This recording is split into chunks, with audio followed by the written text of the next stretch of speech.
All right, back to reviewing field theory here. It's field theory counterpart of Lagrange. What do you think I mean by that? Here's a little hint, it's something to do with this symbol. Back over there again.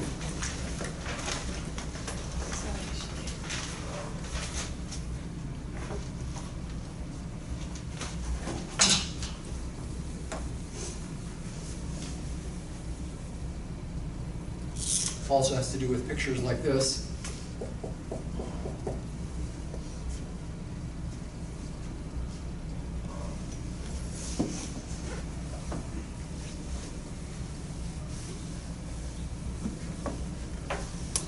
In this picture, F is your base field, so to speak.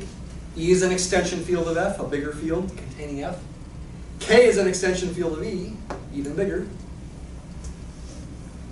E is a vector space over F, K is a vector space over E. What can you say about the dimensions? How do they relate? K is ultimately going to be a vector space over F, too.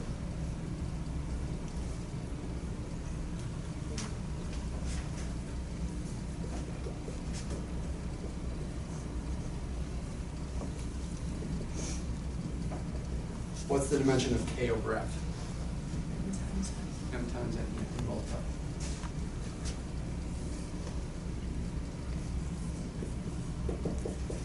And you should also know, by the proof of this, which you should, I think is definitely worth studying, the proof of this one. It's too long to put in the exam. But it's understandable, and by its proof, what you do to prove this, essentially, and this is something that can be practical in terms of problems where you're dealing with actual extensions, to find a basis for K over F, take your basis for E over F and your basis for K over E and multiply the individual elements. For example,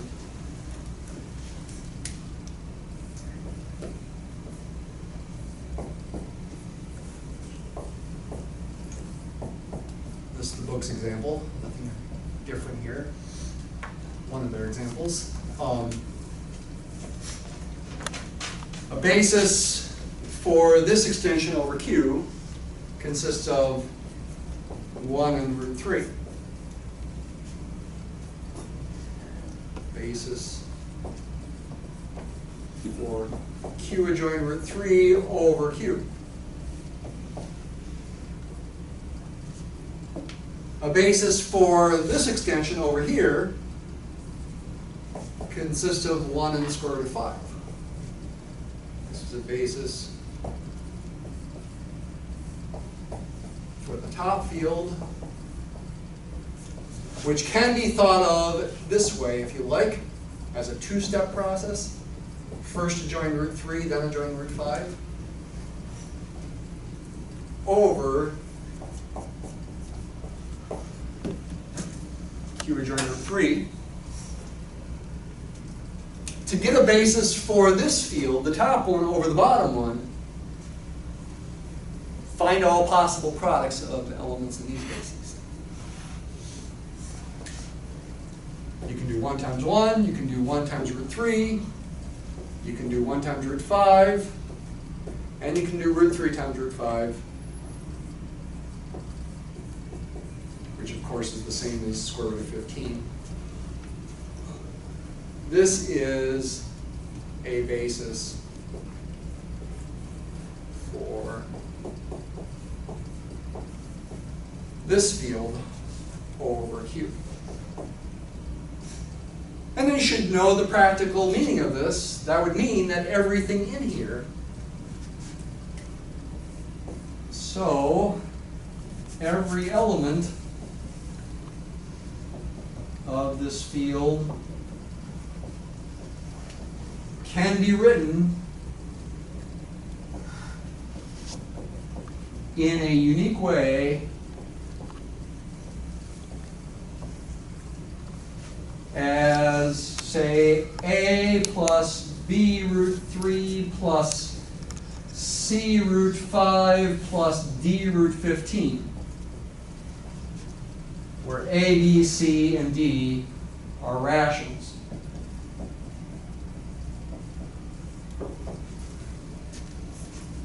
That's the practical consequence, so to speak.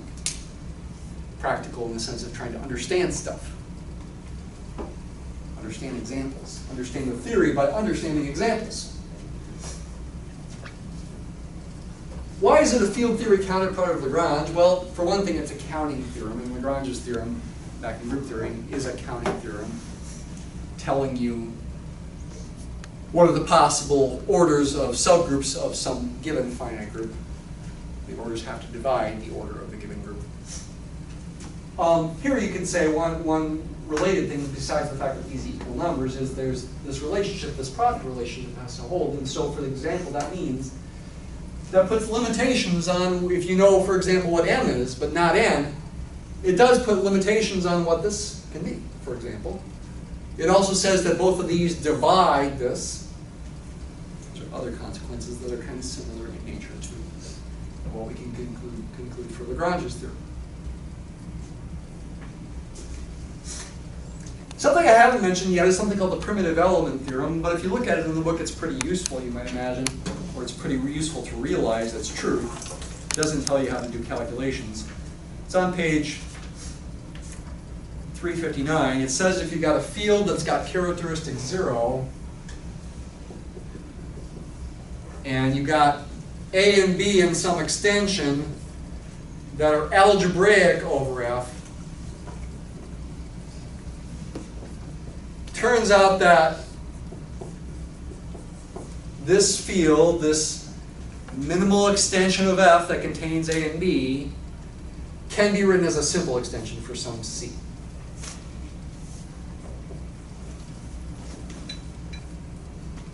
So it's not telling you how to compute C, although the proof actually tells you how to compute C. But it's useful to realize that there would be some C. For example, this thing, q root 3 and root 5 there, can be written as a simple extension. And in fact, I think I even mentioned what it was. It was an example in the book. This is the same as q root 3 plus root 5. I think we did a similar example last week with root 2 and root 3 as well. That would be the C in this case, or one C. C is not necessarily unique.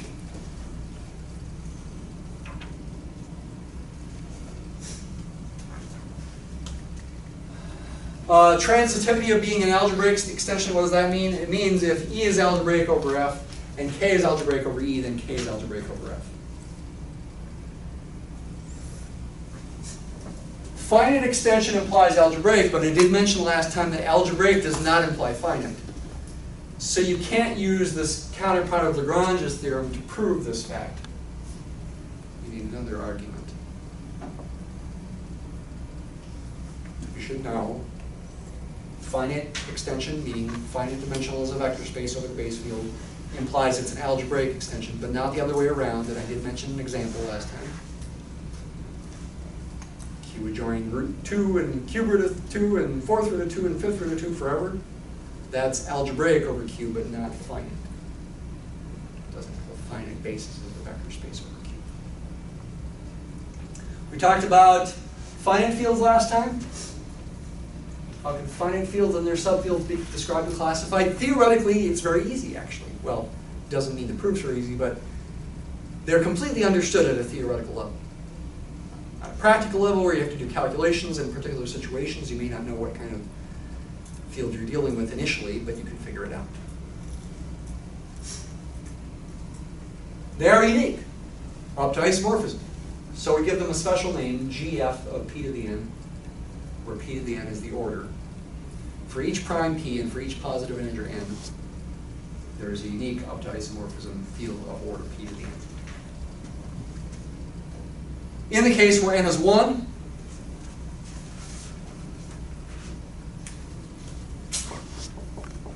talking about GFP where P is a prime, this will be isomorphic to ZP, both as an additive group and for the group of units.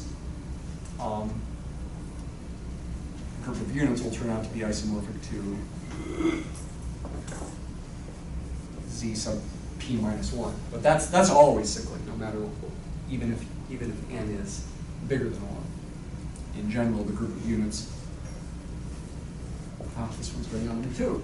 Grab another one. If somebody ever creates a better whiteboard marker that lasts a really long time, you will make millions. Okay? You want a path to making millions. Make a better whiteboard marker that doesn't run out so quick. This one's not great either. In general, you have p to the n in there, where n might be bigger than 1. This is isomorphic to z sub p to the n minus 1.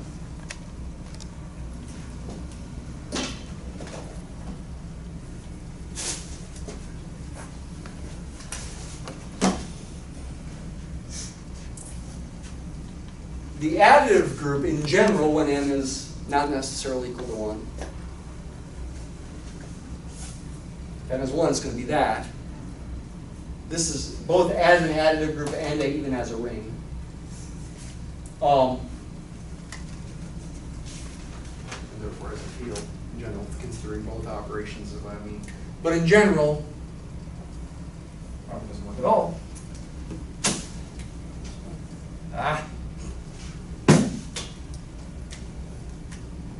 The semester's almost over, but I'm going to get more markers to bring in here for next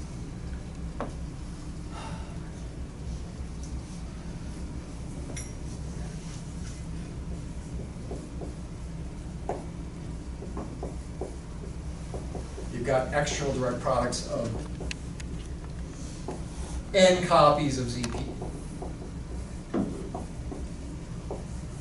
N copies. This is an isomorphism as an additive group.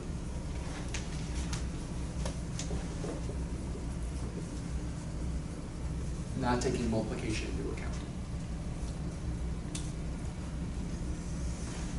As a vector space, over GFP, which would be a subfield of GFP to the n, because the power here, 1, does divide n. It's going to be a vector space, and as a vector space, it's going to be n-dimensional, which I guess I did not type there. The degree is going to be n. This is going to be an n-dimensional vector space over this. And the unique subfields, as I described already today. GF p to the n has a unique subfield of order p to the m as long as m divides n. If m doesn't divide n, then there is no subfield of that order. Even though p to the m will divide p to the n. You gotta look at the exponents, like on the quiz. All right. On to Galois theory. So the idea here is just to get a basic idea of the big picture of Galois theory and consider a couple relatively basic examples. Again, Wednesday is going to be pretty much all Galois theory, though because Galois theory relates group theory and field theory, in a sense, it will be a review of group theory and field theory still. And then on Friday, it's going to be more of a pure review of whatever else that I didn't get to. I will probably start writing the exam tomorrow. We can finish it on Thursday, so by Friday I should know pretty well what to expect on it. And I will. It's not going to be.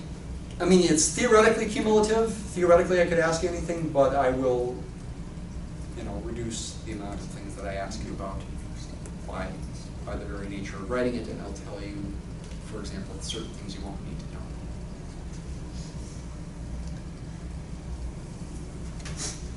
Big picture. What does Galois theory do?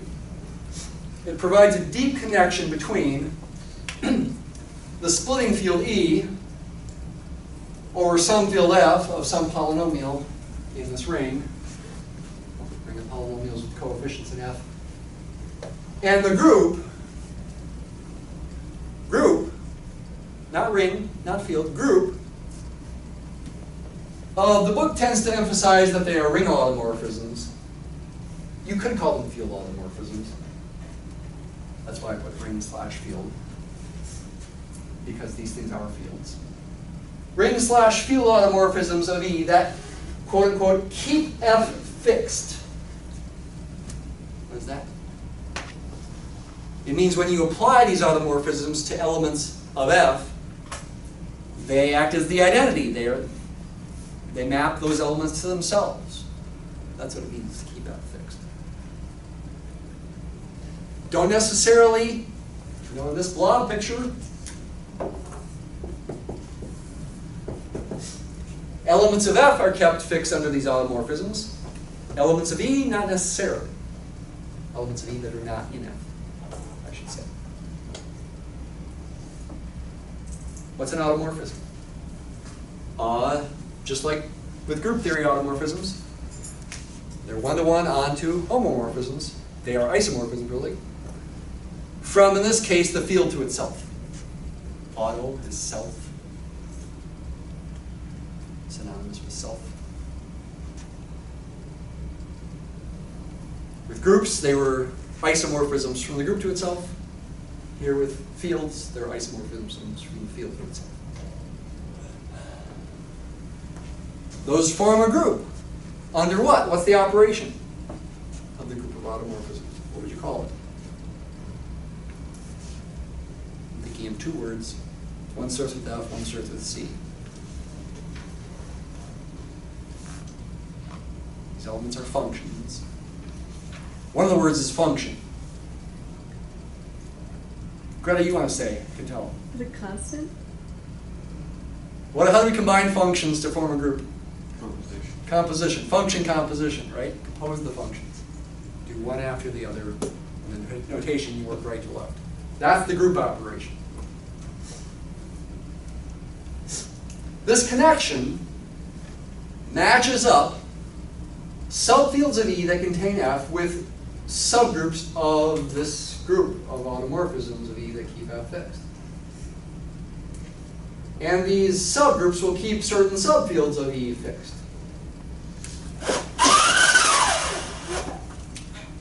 And parentheses. Forgot my parentheses. Just bugging me.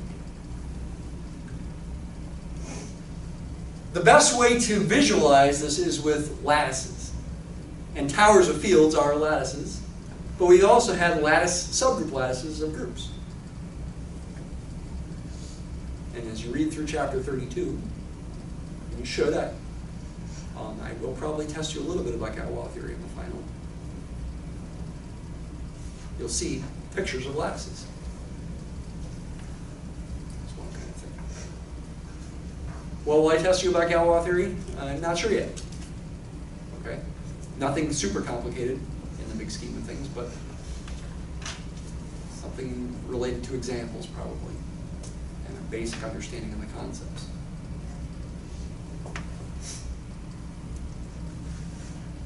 This connection turns out to be useful in field theory because, generally speaking, groups are easier to understand than fields. Oh, I forgot the then fields. Well, okay. I guess it's okay as it is. Groups are easier to understand. Right? Doesn't field theory seems harder, right? I think it seems harder than group theory. And especially if you think about finite groups of relatively small orders, like less than or equal to 8, for example, which all the examples that you're going to do, you're going to read about, and then we'll discuss in class, the groups are going to be order less than or equal to 8. And so that'll be nice. Relatively simple groups, and oftentimes abelian, they're relatively easy to understand. Whereas the field extension stuff, unless you think about it a long time, more than we are, it's hard. Historically, Galois' goal was to prove that the general quintic equation is not solvable by radicals. So this is a historic problem. Linear equations are really easy to solve. People have known how to solve linear equations for thousands of years. Even quadratics, the quadratic formula, people have known about how to solve them for thousands of years too, I think. They haven't had a formula in our form for thousands of years. but they have known procedures for solving quadratics.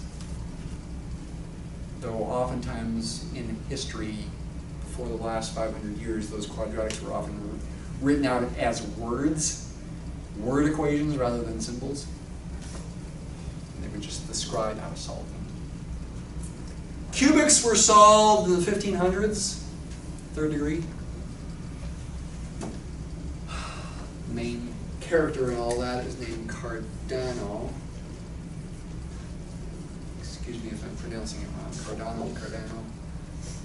Italian mathematician, is the actually jack of all trades. He was also a physician and a gambler and lots of other things. He didn't discover how to solve the cubic, but he was the first person to write up a proof, essentially, of how to solve a cubic. That was his contribution, along with some other people. Shortly thereafter, late 1500s, maybe early 1600s, people figured out how to solve fourth degree equations, quartics. But then, all progress stopped. They couldn't solve quintic, fifth degree, in general. Doesn't mean you can't solve particular quintics. But nobody could come up with an analog of the quadratic formula for a fifth degree equation. And even for the cubic and quartic, the formulas are pretty nasty. So maybe they shouldn't be surprised that they couldn't figure it out. But people began to suspect, perhaps Gauss, for example, began to suspect that the general quintic could not be solvable by radicals. And what do I mean by radicals? I mean by roots, square roots, cube roots, fourth roots, in some sort of formula. Radicals. Although Galois was a political radical too, so it's maybe not a coincidence. I don't know. Depends on your definition of a political radical. Anyway, Galois is the one who died young. He was in prison for a while too, that kind of thing. But anyway, this was in the early 1800s, 1820, 1830, somewhere in that ballpark, where Galois was doing this as a young 20-something, just years ahead of his time. So group theory, field theory had not even been created.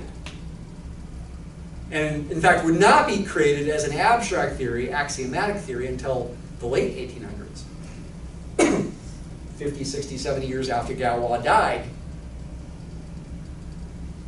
So it was way ahead of his time, but his goal was to prove the general quintic equation is not solvable by radicals. Another character in this drama was Abel, that we name abelian groups after, was also important in all this. But there's a lot of credit goes to Galois, as should be the case. So that's the big picture. What are some details of some relatively simple examples? Describe the Galois groups. Well, let's start with this one. It's kind of strange notation. Gal is for Galois. There's a field extension of Q. Now, I haven't defined what Galois group is. I'm going to do that just verbally right now. On Wednesday, I'll probably show you the full definition. It's in the book, chapter 32.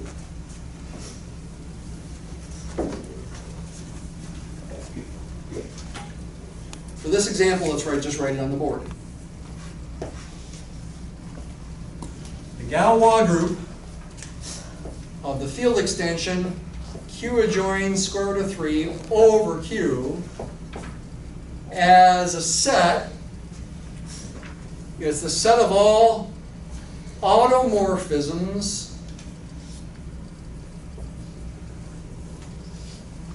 of Q adjoining root 3, the field extension, that keep the base field Q fixed.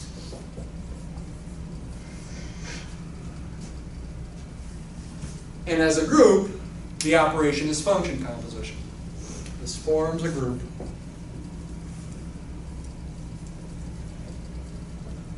under function composition.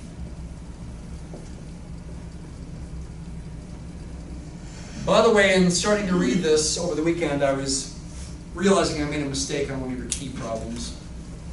It was one of the ones that I said was longer and harder, and probably would be best just to read what I did, but I made a mistake. I was a little too cavalier in making some assumptions that I shouldn't have. It was problem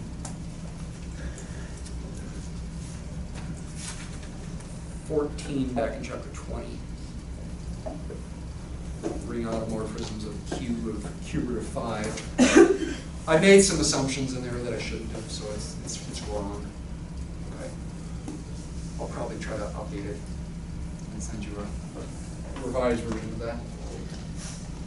This forms a group under function composition. What group?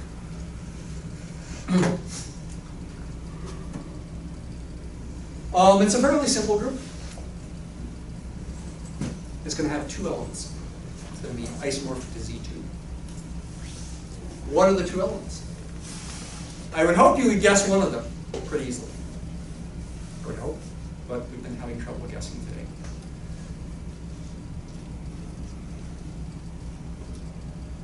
The elements are functions from this field to itself that are isomorphisms, operation preserving in one-to-one and onto, that keep Q fixed.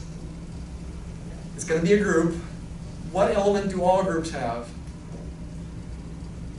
An identity. What would be the identity element in this group? It's a function. It's a fairly simple function.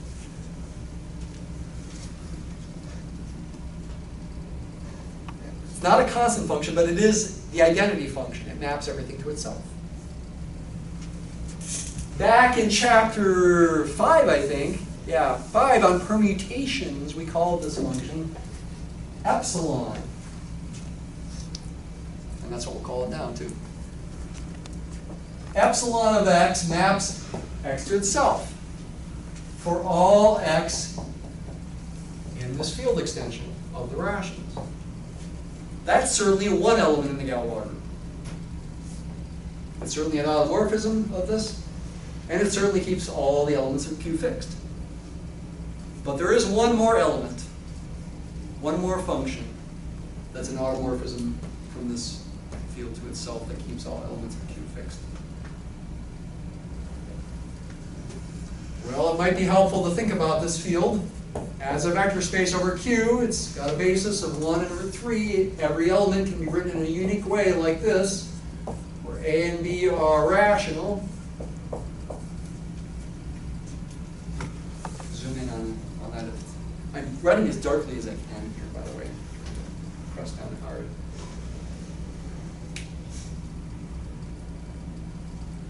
So I got to think about mapping something like this to itself in such a way that I keep the rational part, so to speak, fixed. Let's call the function alpha.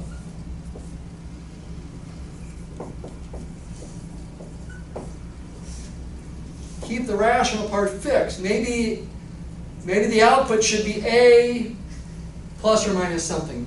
That A should stay fixed. Maybe this would be the simplest non-identity function to think of. And that is what you want to do for that element. You need to verify this as an automorphism.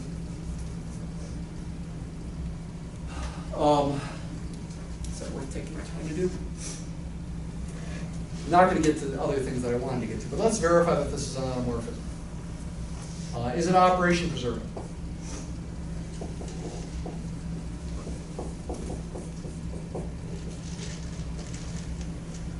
Under both addition and multiplication.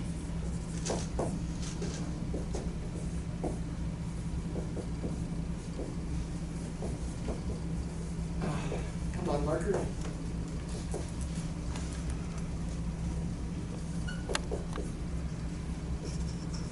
There's what phi of the sum will be.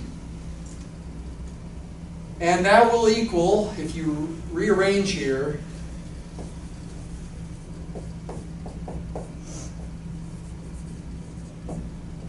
alpha of, I guess I said phi, didn't I? Alpha of A plus B root 3 plus alpha of C plus D root 3. It is definitely operation preserving under addition. How about multiplication? This will be the last thing we do today.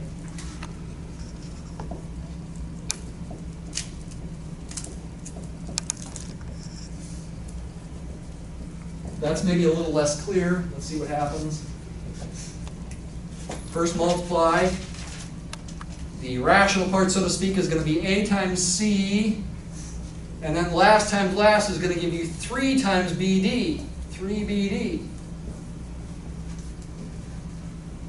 And the part with the root 3 is going to be AD plus BC times root 3. And this is then going to map to this whole thing, except change this plus sign to a minus sign.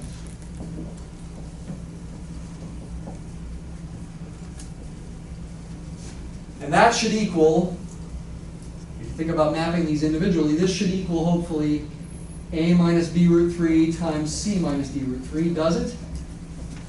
We can match here when we do this. Let's just do it in our heads here. The rational part, we're going to get an AC. We are going to get plus, 2 minuses making a plus 3BD. The outside and inside terms from FOIL will give us minus signs. We got negative AD root 3 and negative BC root 3, and I factored up the minus sign. This is going to work. Is it 1-to-1 and onto? Yeah. And that's pretty easy to verify from this one. So this Galois group is a 2-element group. It's isomorphic to Z2 under function composition. This is a relatively simple example. It doesn't really see the point of the theory from such a simple example. Okay? See you Wednesday.